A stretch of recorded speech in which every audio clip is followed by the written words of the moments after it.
ഭാരതത്തിൻ്റെ പടിഞ്ഞാറേ തീരത്ത് വ്യാപിച്ചു കിടക്കുന്ന അതിമനോഹരവും ജൈവ വൈവിധ്യ സമ്പന്നവുമായ ഒരു പർവ്വതനിരയാണ് പശ്ചിമഘട്ടം. കേരളത്തിൽ ഇത് സഹ്യാദ്രി അല്ലെങ്കിൽ സഹ്യപർവ്വതം എന്നും അറിയപ്പെടുന്നു. യുനെസ്കോയുടെ ലോക പൈതൃക പട്ടികയിൽ ഇടം പിടിച്ചിട്ടുള്ള പശ്ചിമഘട്ടം നിരവധി സവിശേഷതകൾ നിറഞ്ഞതാണ്. ഗുജറാത്ത്, മഹാരാഷ്ട്ര, ഗോവ, കർണാടക, തമിഴ്നാട്, കേരളം എന്നീ 6 സംസ്ഥാനങ്ങളിലായി ഏകദേശം 1600 കിലോമീറ്റർ നീളത്തിൽ പശ്ചിമഘട്ടം വ്യാപിച്ചു കിടക്കുന്നു. പശ്ചിമഘട്ടത്തിലെയും തെക്കേ ഇന്ത്യയിലെയും ഏറ്റവും ഉയർന്ന കൊടുമുടി കേരളത്തിലെ ഇടുക്കി ജില്ലയിലുള്ള ആനമുടി ആണ്. ഇതിൻ്റെ ഉയരം 2695 മീറ്റർ ആണ്. ലോകത്തിലെ 8 ഏറ്റവും പ്രധാനപ്പെട്ട ജൈവ വൈവിധ്യ ഹോട്ട്സ്പോട്ടുകളിൽ ഒന്നാണ് പശ്ചിമഘട്ടം. പശ്ചിമഘട്ടം ഇന്ത്യയുടെ മാത്രമല്ല ലോകത്തിൻ്റെ തന്നെ ഏറ്റവും പ്രധാനപ്പെട്ട ജൈവ വൈവിധ്യ മേഖലകളിൽ ഒന്നാണ്. ദക്ഷിണേന്ത്യയുടെ ജീവനാഡിയായ ഈ മലനിരകളുടെ പാരിസ്ഥിതിക പ്രാധാന്യം അതീവ പ്രാധാന്യമുള്ളതാണ്. ഇവിടെ മാത്രം കാണപ്പെടുന്ന ആയിരക്കണക്കിന് സസ്യങ്ങളും ജീവജാലങ്ങളുമുണ്ട്. ഉദാഹരണത്തിന് വരയാട്, സിംഹവാലൻ കുരങ്ങ് എന്നിവ പശ്ചിമഘട്ടത്തിൽ മാത്രം കാണപ്പെടുന്നവയാണ്. ഔഷധ സസ്യങ്ങൾ, അപൂർവ ഇനം പക്ഷികൾ, ഉഭയജീവികൾ, ചിത്രശലഭങ്ങൾ എന്നിവയുടെ വലിയൊരു ശേഖരം ഇവിടെയുണ്ട്.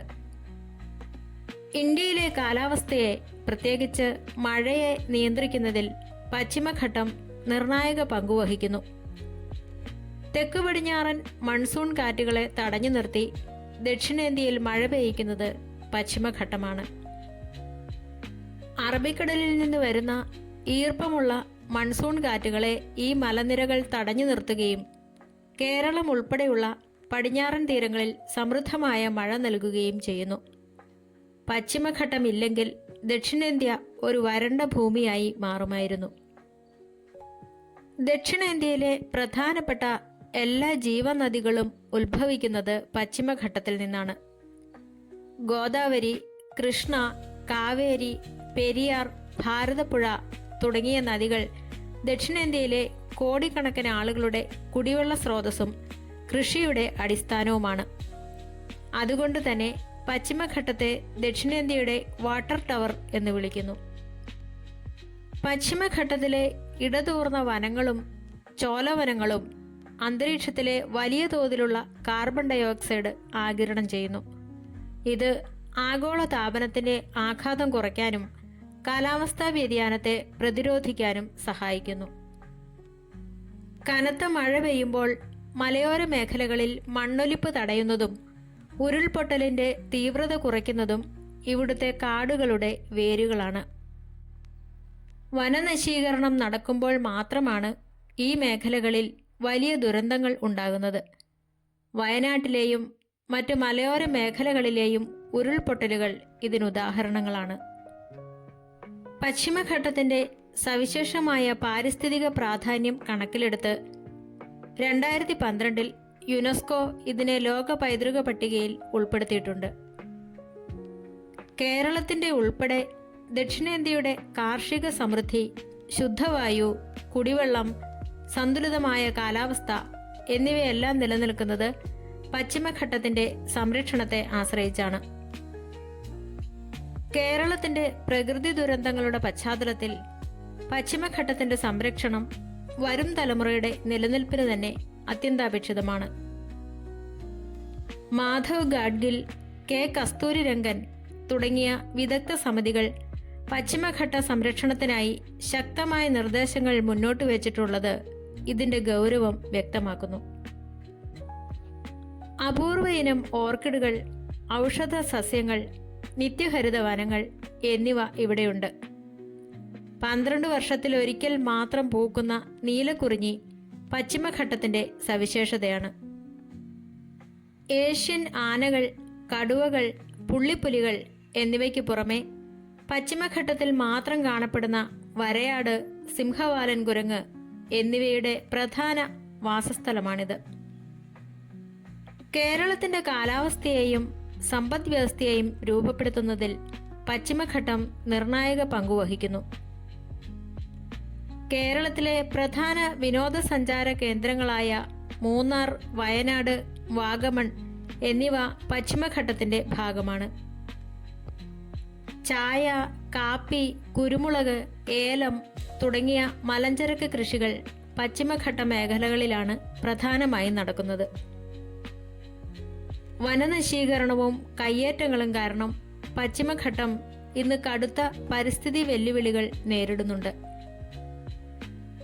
പശ്ചിമഘട്ടത്തിന്റെ ഏറ്റവും വലിയ പ്രത്യേകത ഇവിടെ മാത്രം കാണപ്പെടുന്ന സസ്യ ജന്തുജാലങ്ങളാണ്.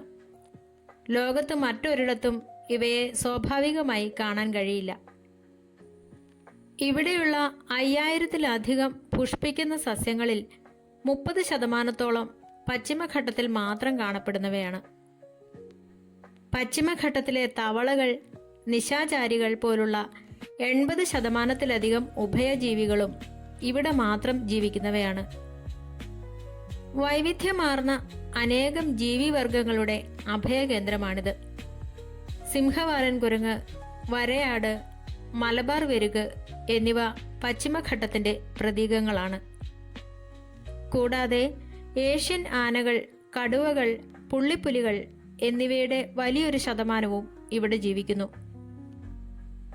മലമുഴക്കി വേഴാമ്പൽ, നീലഗിരി മരപ്രാവ്, ചാരത്തലയൻ ബുൾബുൾ തുടങ്ങി 500-ലധികം പക്ഷിയിനങ്ങൾ ഇവിടെയുണ്ട്. ലോകത്തിലെ ഏറ്റവും വലിയ വിഷപ്പാമ്പായ രാജവെമ്പാല, മലബാർ കുഴിമണ്ഡലി എന്നിവ ഈ കാടുകളിൽ സമൃദ്ധമാണ്. കാലാവസ്ഥയ്ക്കും ഉയരത്തിനുമനുസരിച്ച് വ്യത്യസ്ത തരം വനമേഖലകൾ ഇവിടെ കാണാം. കനത്ത മഴ ലഭിക്കുന്ന, എപ്പോഴും പച്ചപ്പാർന്നു നിൽക്കുന്ന കാടുകളായ സൈലന്റ് വാലി പോലുള്ള നിത്യഹരിത വനങ്ങൾ ഇതിനൊരു മികച്ച ഉദാഹരണമാണ്. മൂന്നാർ, നീലഗിരി പോലുള്ള ഉയർന്ന മലനിരകളിൽ കാണപ്പെടുന്ന സവിശേഷമായ ഷോല വനങ്ങളും പുൽമേടുകളും ജലസംരക്ഷണത്തിൽ പ്രധാന പങ്കുവഹിക്കുന്നു. ഇലപൊഴിയും വനങ്ങളും അർദ്ധ നിത്യഹരിത വനങ്ങളും ഇവിടെയുണ്ട്. പശ്ചിമഘട്ടത്തിലെ നിത്യഹരിത വനങ്ങളിൽ മാത്രം കാണപ്പെടുന്ന കടുത്ത വംശനാശ ഭീഷണി നേരിടുന്ന ഒരു കുരങ്ങ് വർഗമാണ് സിംഹവാലൻ കുരങ്ങ്. കേരളത്തിലെ സൈലന്റ് വാലി ഇവയുടെ പ്രധാന കേന്ദ്രമാണ്. തമിഴ്നാടിന്റെ സംസ്ഥാന മൃഗമായ വരയാടുകൾ പശ്ചിമഘട്ടത്തിലെ ഉയർന്ന മലനിരകളിലെ പുൽമേടുകളായ ഷോല വനങ്ങളിലാണ് ജീവിക്കുന്നത്. മൂന്നാറിലെ ഇരവികുളം ദേശീയോദ്യാനത്തിലാണ് ഇവയെ ഏറ്റവും കൂടുതൽ കാണാൻ കഴിയുന്നത്. കേരളത്തിന്റെ ഔദ്യോഗിക പക്ഷിയായ മലമുഴക്കി വേഴാമ്പലുകൾ പശ്ചിമഘട്ടത്തിലെ വൻമരങ്ങളിലാണ് കൂടുകൂട്ടുന്നത്.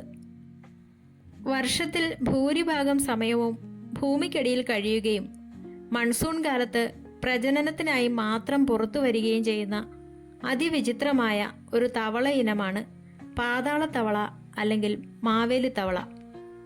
പശ്ചിമഘട്ടത്തിൽ മാത്രം കാണപ്പെടുന്ന ഇവയെ കേരളത്തിന്റെ ഔദ്യോഗിക തവളയായി പ്രഖ്യാപിക്കാൻ നിർദ്ദേശമുണ്ട്. കേരളത്തിലും അയൽ സംസ്ഥാനങ്ങളിലുമായി വ്യാപിച്ചു കിടക്കുന്ന silent valley, Eravikulam, Periyar national park, Bandipur and Nagarhole, Mudumalai എന്നീ ദേശീയോദ്യാനങ്ങൾ ജൈവ വൈവിധ്യ സംരക്ഷണത്തിൽ വലിയ പങ്കുവഹിക്കുന്നു.